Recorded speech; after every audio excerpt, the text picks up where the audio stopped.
Hello and welcome back to another video. I'm the Spiritual Mama, here to help you become the best version of yourself for your children and to be able to parent from the heart. So in this video today, I will be talking about the inner child. I'll go through what the inner child is and the traits and signs of a wounded inner child and how you can begin to connect to your inner child. So like I said, the first part of this video will be what the inner child is. Second part will be is your inner child wounded and what are the signs of this? And the third part will be how you can reconnect to your inner child and help you begin to heal those traumas and wounds and to become a better parent. So what exactly is the inner child? Well, Carl Jung, the psychologist, came up with this idea that we all have these different archetypes, personality traits within our psyche and our subconscious mind. And the inner child was one of them, and he or she resides in the subconscious mind within our psyche. So that is ultimately, from a psychologist's point of view of what the inner child is, it's basically just a personality trait that we all have, and as we just get older we connect less and less to this, and it's just buried and repressed within our subconscious mind. But on a deeper level and spiritual energy level, the inner child lives within the lower three chakras, particularly the root or base chakra. And chakras, if you don't know what they are energy systems within our body, and we have 7 main chakras, and they all represent different things throughout our body, and different things throughout our lives and control things. And the red root chakra, the base one, is where the inner child resides, because this first develops when the child is a firstborn, and they each one develops as the child gets older. So the first one will develop, the root chakra, then the sacral chakra develops as later childhood ages, and then teenage years, the solar plexus develops, and obviously the solar plexus is all about boundaries, willpower, and just standing in your power. So that's why a lot of teenagers go through a lot of authority, boundaries and issues and stuff like that when they are teenagers, because this solar plexus is strong and developing as a teenager. So yeah, back to the inner child. The inner child resides in the lower root chakra, and this is where also is first developed and where we hold our belief systems. And the root chakra is all about survival and safety. So when a baby is first born, they have no understanding of the outside world. They don't know what the world's like, whether it's safe, unsafe, and their babies are just born in survival mode. Babies are born with survival reflexes. There are many reflexes babies are born with, but particularly the rooting reflex, which is a survival reflex, which the baby will begin to turn its head and root for the breast or the bottle if it's touched on the cheek. So this is just one of the examples of how babies are born in survival mode. So that goes hand in hand with the first root chakra that is developed, because babies are ultimately just born in survival mode, and they rely on the parents to keep them safe, secure. So this is where the inner child, the babies first learn a lot of their love, compassion, their beliefs, and it's energetically stored within the root chakra. So you can see that the root chakra and the inner child just go hand in hand together, and this is where the inner child lives on an energetic level. So yeah, it's super important. Like I was saying, the babies are born not knowing what the world is like, so they are totally dependent on the parents to keep them alive, to keep them safe. Babies are not out to manipulate you or get you, they are just in survival mode, and they don't realize they're a separate part of you from the mother when they're first born until they're about 3 months old. On to the second part of the video is, what are the signs or traits of a wounded inner child? And then from this list I'll go, well, it's not really listed, it's just talking through it, and then you'll be able to see if your inner child is wounded. So the number one thing you will tell you if your inner child is wounded is, did you have any childhood trauma? Did you go through any traumatic event? Was it abuse? Was it abuse? Was there just, it doesn't even have to be abuse, it can be something that quite traumatized you as a child. Did you go through a divorce? Did you move around a lot? Anything can really, children are so sensitive, they are born sensitive, they are naturally like empathic, and they will pick up on so much energy, and so things easily traumatize children. So if you went through any trauma, I can guarantee it, your inner child is wounded. Like I was saying, children learn everything from their mum, dad, or care, whoever it is they are. And when they begin to feel that they're not safe, because from a parenting point of view, if you are smacking, yelling, just being quite not aggressive, but if you're just being just strict all the time, very firm, and what do you think that's doing to the child? They're gonna shut down, they're gonna feel like, I can't trust this person, this person who I was born to feel safe. I want them to make me feel safe, they are my safety and my comfort. I can't trust them, I can't feel safe around them, I just don't feel secure around them. And ultimately, a loving and fulfilling relationship, a lot of close contact with the parents, the children, the ultimate goal is to help your child feel secure so they can go off and be independent, but have that safety knowing that you're always going to be there for them. So like I said, if you are just constantly yelling at your child, they're going to back off, they're not going to feel secure and safe around you, they're going to think you are not their comfort, their safety.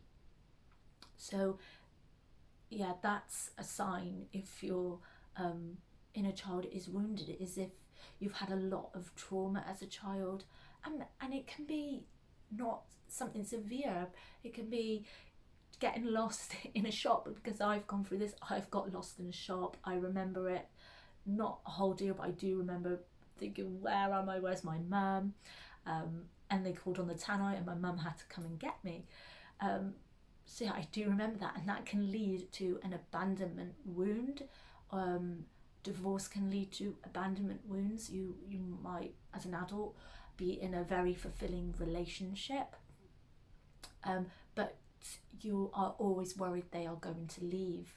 But ultimately as well, you may not be able to trust, you might not be able to get in a relationship with somebody, because there's always that barrier up, you're getting too close because you don't trust somebody, because you're worried they will leave. So yeah, that's a sign that you have an inner child wound. If you have trust issues, if you people please, that's a big one. If people pleasing is ultimately an inner child wound because you have had to act a certain way, because your parents did not, they shamed you maybe for acting a certain way, or they, if you cry and got told boys don't cry, and just shamed you for having emotions or speaking up for yourself or just being in the way, then they shamed you. So children will then start to change their I guess their personality, the way of thinking. They start acting a different way because then they think, oh, if I do this, then they'll give me the love and the validation. And then as adults, this will lead to a lot of people pleasing, because if I do that, if I people please, or if I do that, then they'll give me something in return, because you didn't have that love, that validation as a child. So people pleasing is a very, very big one that is a sign of a wounded inner child, and needing validation from someone constantly because you didn't get validation as a child. A lot of personality traits are different things that can be a sign of a wounded inner child, and this all just stems from not being heard or seen as a child, not having your emotions validated, not having the love, the compassion, no hugs, no kisses, and just a lot of abandonment wounds we have deal with. One that I'm still working on is control. I feel unsafe if I don't have control because of my own past, and needing to feel safe, and control gives me that safety, it gives me certainty. And if I don't feel in control, my inner child comes up and I'm like, oh, I go into panic mode and I don't like it. So yeah, I'm still working on my own inner child wounds. I do a lot of healing meditations a lot, which I'll go on to more about in the third part in this video. But the main ones of wounded inner child are unworthiness, not feeling worthy because you don't, children don't get their needs met, and validation, so they feel unworthy. They're like, what is wrong with me? So as an adult you feel unworthy, like, what is wrong with me? Something's obviously wrong with me. So unworthiness, abandonment and trust.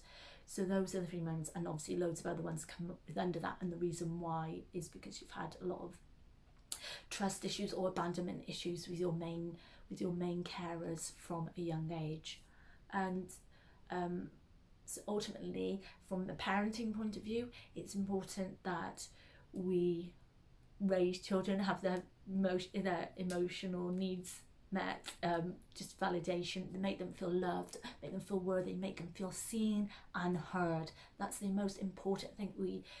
I need to get rid of this. Children should be seen and not heard. Oh, I hate it.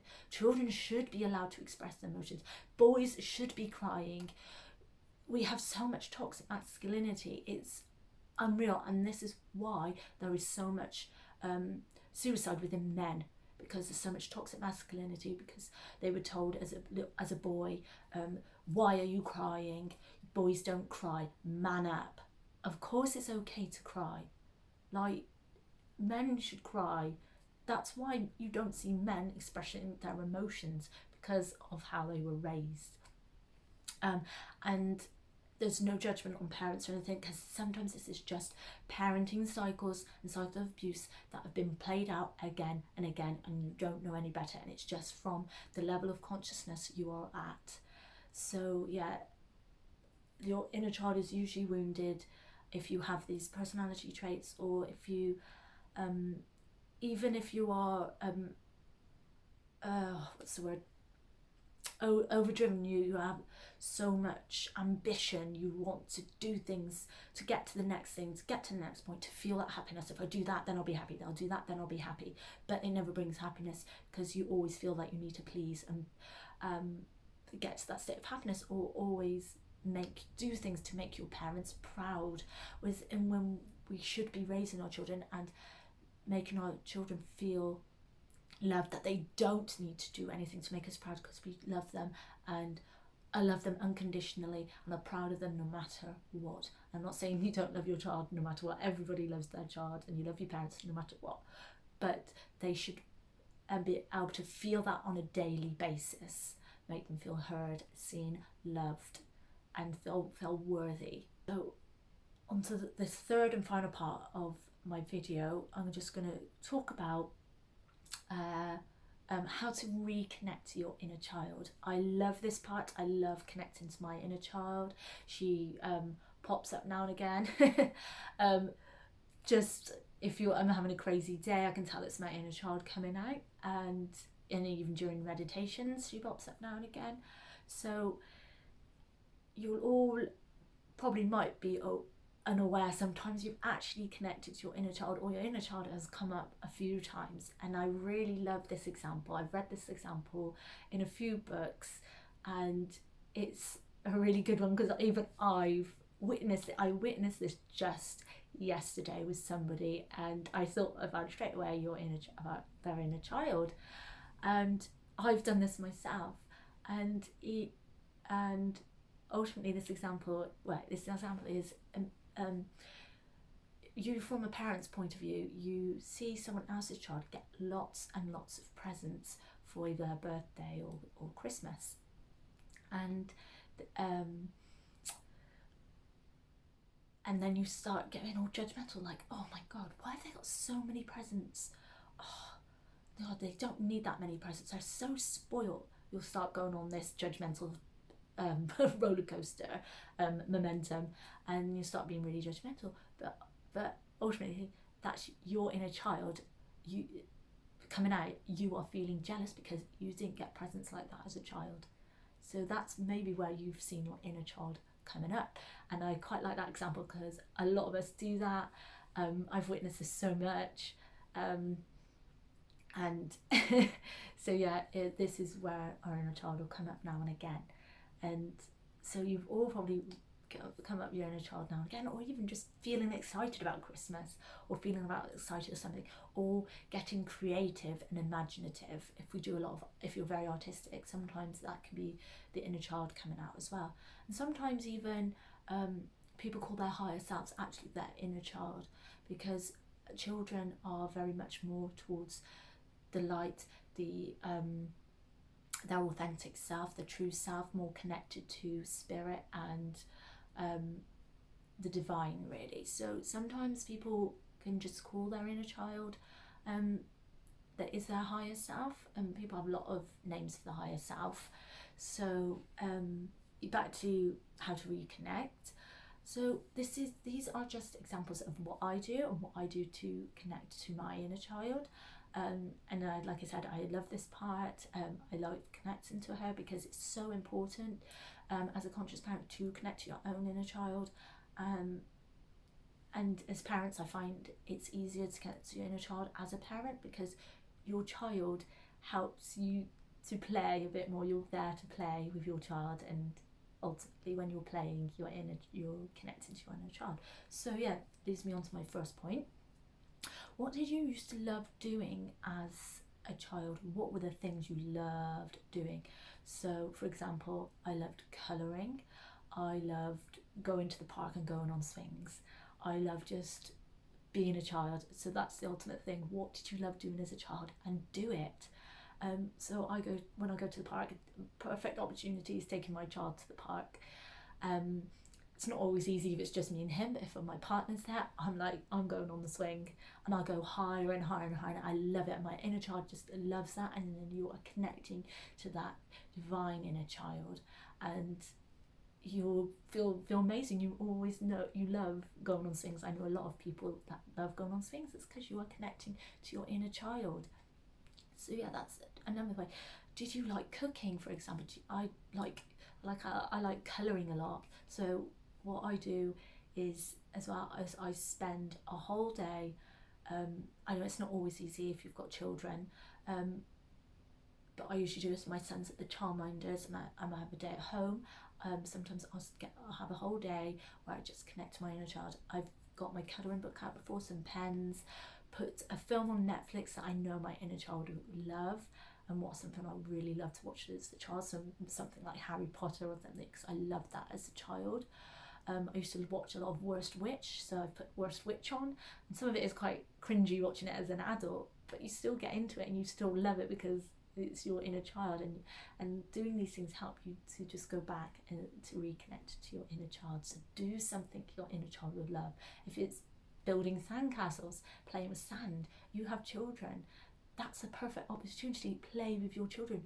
Do something with your child that will help your inner child come out and connect, and it helps that connection not only with you and your inner child, but your connection with you and your child if you do these things together. Because like I said, if you don't have time just to reconnect to your inner child on your own, do it with your child.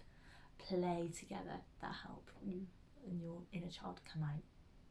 So my second thing I do as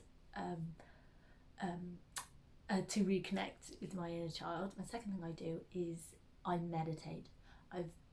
Since the beginning of my spiritual awakening, when I went through my first part of my spiritual awakening, I did a lot of healing, and then I had to reconnect to my inner child. There were a lot of inner child healing meditations, and even if I'm feeling a bit down and I just do kind of just a calming meditation, sometimes she will pop up now and again, and sometimes I'll ask her questions. This is a perfect opportunity to visualize, like do a visualization guided meditation with my inner child and ask her questions, or him questions, and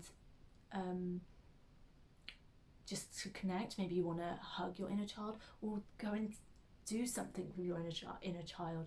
Take the inner child out for a meal somewhere. You can really go within this visualization, and it's not just imagination, it's going within the timelines, because if you can go back to a traumatic event and help nurture the inner child within these go back within these timelines during a meditation to help heal. It helps you heal. When you reconnect your inner child, you help heal. So yeah, I highly recommend doing some guided meditations and visualizations to connect to your inner child, and you can just go on YouTube, search inner child meditations, and usually these inner child meditations will be a lot of healing. And I understand if you're not ready to go there, because it can be quite traumatic. And this, I just want to say as well, this is no recommendation to do this instead of going to a therapist. If you feel you need to go to a therapist, go to a therapist, because that is I'm not a medical expert, so please do go to a therapist if you need to. But I find guided meditations are so powerful because it helps you reconnect to spirit, as well as helping you heal and connect to your inner child. So yeah, guided meditations. So on to the third one is what I do. This helps me talk to my inner child and just reconnect. So I if I feel triggered, basically, if I feel triggered or I feel a lot of resistance, out of alignment, I feel that something's not right, I stop myself, and what I do is I place my hands over my heart, take a few deep breaths, and then just ask my inner child, what's wrong? What is really wrong? And this is a form of shadow work as well, because you are asking yourself and you are feeling it. Just feel the emotion as well. So it's a form of shadow work as well. So feel emotion and what's wrong, but at the same time, reassure your inner child. Put your hands on your heart and just say, it's okay. I'm here. You are whole, worthy and complete. I love you. You are fully supported and fully loved. I love you.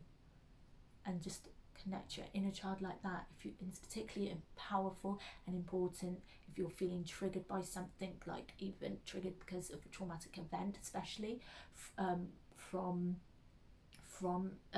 childhood, like your inner child's wounds. So you are triggered by that, and so it's important just to say, yes, you are loved. You are so worthy. I will nurture you, and just be that voice, that champion for your inner child, basically, and just be there for her or him. And I find this super powerful because I did it a lot when I was first going through my spiritual awakening. I would just stop. I'd feel like, oh, something's made. It's like, particularly when I feel out of control and I can tell if things are not going the way I want, not in a very narcissistic controlling way, but I like to be organized, and if things are not feel out of control, I don't feel safe, I'll just be like, what's wrong? It's okay, you are safe. And this helps get away from the ego, and as well, because you're bringing that awareness up as well. You're like, oh, I'm going connecting to my heart, I'm coming down from my head into my heart, what is truly wrong. I know I am loved, my inner child is fully supported and loved, I love her or him, and ultimately it'll stop the ego and the mind from going berserk. So yeah, those are the 3 ways I connect to my inner child. There are plenty of other ways as well, and you can just Google ways to connect to your inner child, and you can do those as well as these, particularly if you don't find time to meditate. Do the other ones that come up. I think there's like some journaling ones, some writing letters to your inner child. There's lots of different ways, so I highly recommend just going and having a search and just reconnecting to your inner child. So I hope this video has been helpful and helped you to understand if your inner child is wounded. Please let me know if you feel you've got any wounds, inner child wounds, or obviously if it's too personal, please don't feel you need to share. Or what do you do to connect to your inner child, or what do you think what did you like doing as a child? Just comment down below and let me know. Please subscribe and hit the bell notification if you want to be notified when I do make a new video. But for now, I'll see you on the next video. Bye.